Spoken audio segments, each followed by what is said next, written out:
A basic income should be seen as a necessary step in providing people with basic security.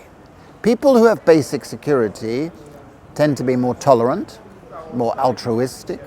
They work harder, not less. That's what's very important to stress. And they make better citizens in their community.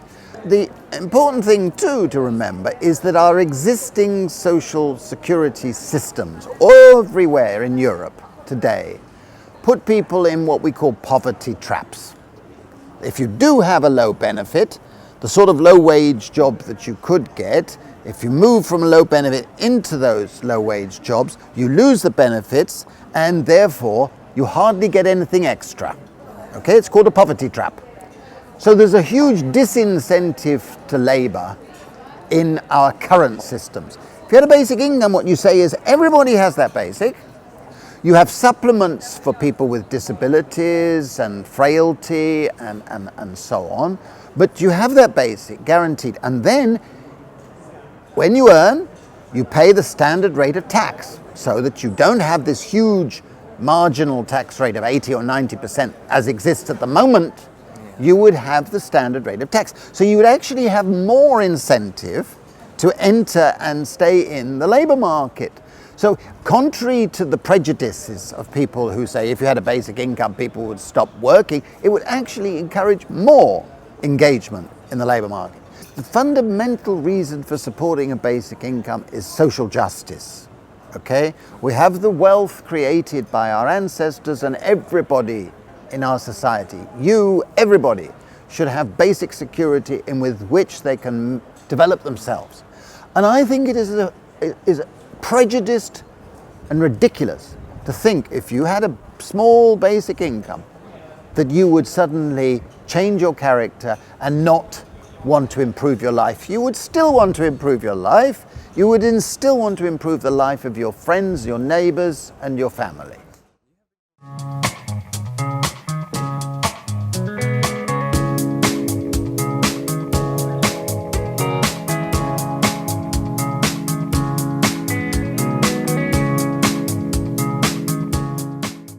Some letters in the newspapers, and I said, look, only retired people, pensioners, they speak freely because they have basic income. And then my colleague said, well, look, here's a book about basic income. So that's why I started to think about it. But then, because I'm employed at the government office, at the Institute of Macroeconomic Analysis, and I work with social policy, I said, well, we should calculate it. We should see if we can get it. And from the start on, I had an idea that the basic income on the level of current social system is affordable. It's like budget neutral, and more evidence is around the world, even in Switzerland right now, when they see that if you just make a little bit different circulation of money, you can achieve with same amount much better results. In Slovenia, it's really big support among the people.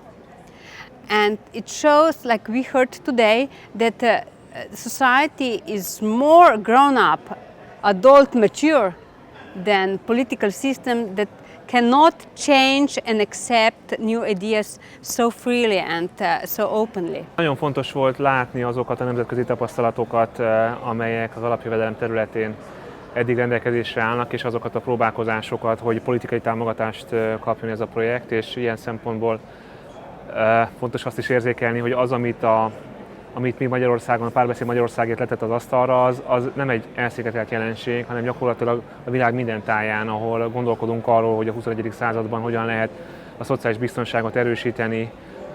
Ott tulajdonképpen mindenhol ez az alapjövedelem ötlet fölmerül, és hogy tulajdonképpen ez az ügy szépen lassan halad előre, és úgy tűnik, hogy győzelemre vezet, mert nagyon sok országban most már kormányzati szinten is foglalkoznak vele, illetve azok a kisebb projektek, pilot projektek, amiket végeztek ezzel kapcsolatosan, azoknak annyira pozitív tapasztalataik vannak, hogy a döntéshozóknak előbb-utóbb nehéz lesz nemet mondani erre a dologra.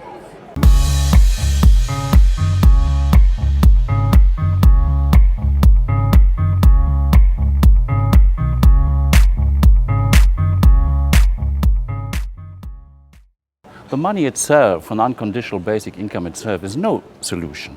It opens up the space for more solutions by the people, and on the other hand, this means that if there is less structure, less forces that hold you, then you need to become more self-responsible, more active by you yourself. And I guess this is a question of all of us in our times, that we need to stand up and to act and argue and do for ourselves, for the human rights, for a good society. It is not cared of by any government or any concern.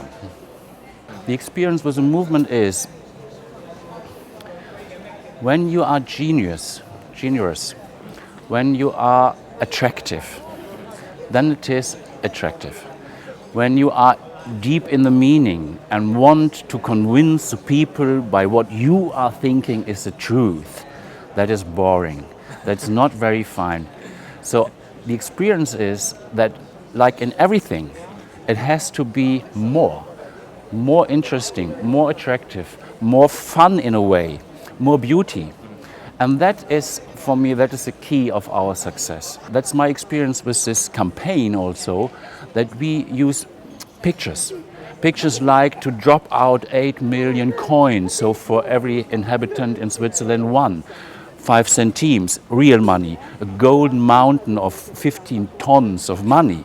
So, and these pictures are going around the world, and at least this pushes the discussion and debate in the USA, for example. Question of the world, a world record in the Guinness Book of Records, 8,150 square meters. And what's the biggest question? What would you work if for your income were taken care of? Development in history always is a development of sensitivity, of awareness, and so in this way new work will grow up with a more sensible awareness in the social relationships, in social work, in the cultural work, that it becomes again a meaning and important. And I guess for this we need an unconditional basic income as a basic for the new society.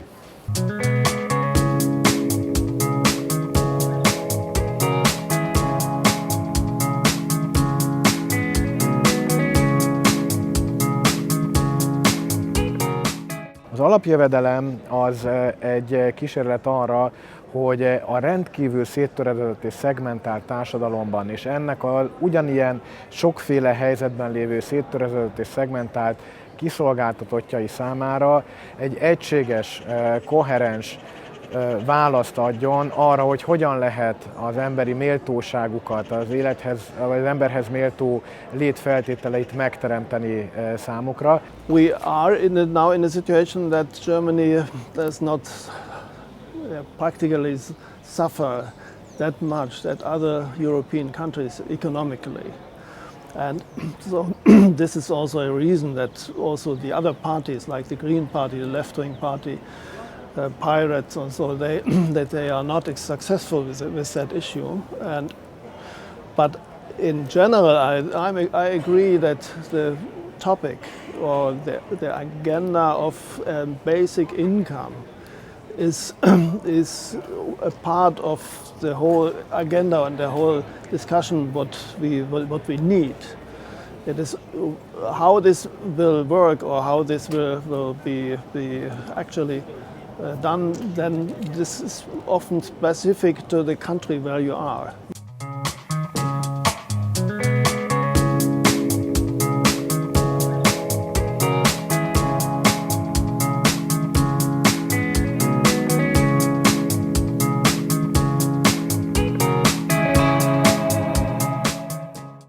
Galmakról beszéltem főleg, hogy igazából azt gondolom, hogy baloldali politikát nem lehet hitelesen úgy csinálni, hogy az csak egy kimondottan ilyen pártpolitika vagy elitpolitika legyen.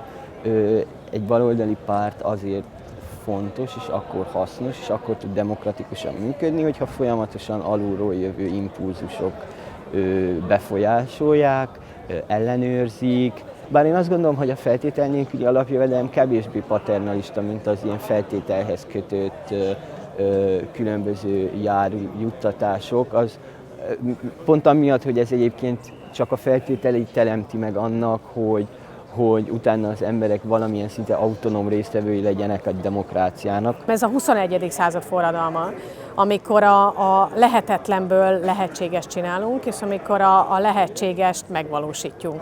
És azt gondolom, hogy ez ma Magyarországon az igazi forradalom, hogy egy olyan dolgot, amiről senki nem gondolja azt, vagy sokan azt gondolják, hogy hát ez egy légből kapott dolog, ez nem lehetőség. Arról megmutatjuk, hogy igenis egy létező dolog, egy megvalósítható dolog, és egy olyan dolog, ami végre boldogságot hozhat az országnak. A magyar emberek nagyon-nagyon sokat harcolnak és küzdenek azért, hogy nekik jobb legyen, csak nem hallgatják meg őket a döntéshozó. Úgyhogy szerintem a Párbeszéd Magyarországért feladata, és az én feladatom is pontosan az, hogy ezeket az erőfeszítéseket, ezeket a harcokat közvetítsük azokra a szintekre, ahol aztán tényleg a döntések megszülethetnek. Most, hogy kijött a Republikan Intézet kutatása, ami azt mutatja, hogy az ország 75%, a magyar emberek 75%-a támogatja az alapjövedelmet. Ebben a helyzetben nincs más választása egy kormánynak, mint az, hogy teljesítse azt, amit az emberek akarnak. A Párbeszéd Magyarországért legfontosabb feladatom most az, hogy ezt az akaratot, ezt érvényesítse, és ezt bármi áron véghez vigye.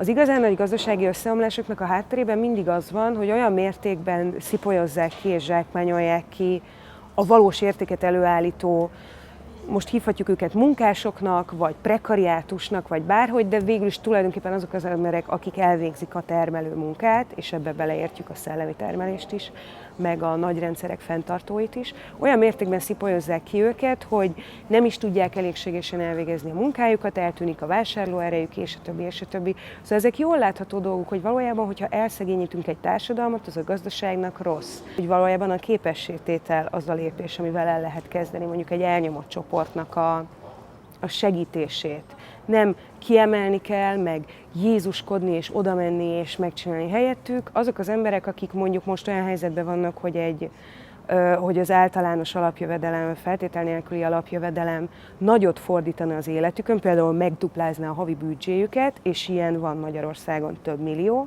Ezek az emberek rendelkeznek tudással a saját élethelyzetükről, nem megmenteni kell ezeket az embereket egy mozdulattal, hanem begyűjteni az ő sajátos tudásaikat, és mind egytől egyig meg fogják mondani, hogy ők mire költenék azt el, hogy hogyan gazdálkodnának teljesen más, hogy ha csak 30-40-50 ezer forinttal lenne több a büdzsében.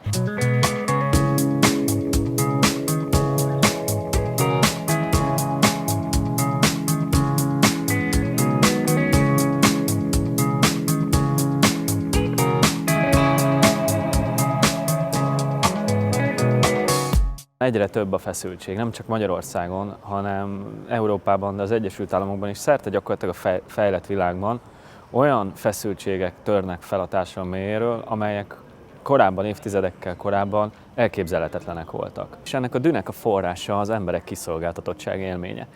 És szeretném hangsúlyozni, ez nem egy magyar jelenség. Itt hajlamosak vagyunk, főleg itt az ellenzéki politikának a eléggé lesújtó állapotát nézve azt gondolni, hogy ez valamilyen hungarikum, amiben benne vagyunk, de nem erről van szó. Itt egy mély politikai válság sújtja ezt az egész nyugati féltekét. Azok az intézményi megoldások, amelyek korábban a társadalmi békét szavatolták, leginkább a jóléti állam, ahogy az működött a 20. század közepén, végén, az nem tud ma már működni. Itt jön be a képbe az alapjövedelem, mert az alapjövedelem az a társadalom többségének a fegyvere a bizonytalanság vagy a kiszolgáltatottság ellen. És nekem meggyőződésem, hogy az alapjövedelem az nem csak egy szociálpolitikai eszköz. Persze az is, mert egyfajta újraelosztási modell, de ennél sokkal több. Arról szól, hogy új alapokra helyezzük a piacgazdaságot, és új alapokra helyezzük a demokráciát.